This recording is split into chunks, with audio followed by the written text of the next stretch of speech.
Hello ma'am. Hi Bhargavi. నాకు actually రీసెంట్గా delivery అయింది కదా మ్యామ్. సో నాకు కంటిన్యూస్ బ్లీడ్ అయింది ma'am after delivery for 1 month. So 1 month తర్వాత ఒక 2 weeks గ్యాప్ వచ్చింది అండ్ లేటర్ మళ్ళీ స్టార్ట్ అయింది. పీరియడ్స్ మ్యామ్ ఆర్ వాట్ నాకు అసలు అర్థం కావట్లేదు.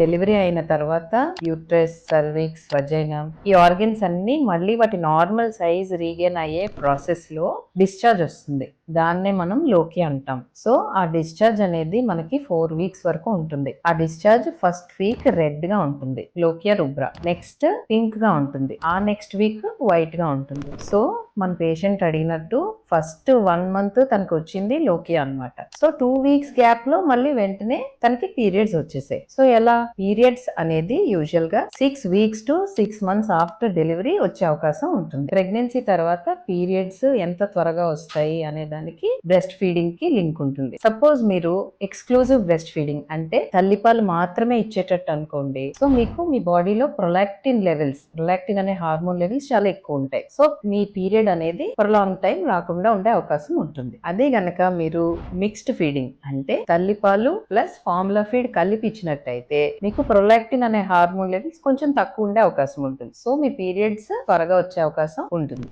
Signing off, doctor Sravanthi Kolli.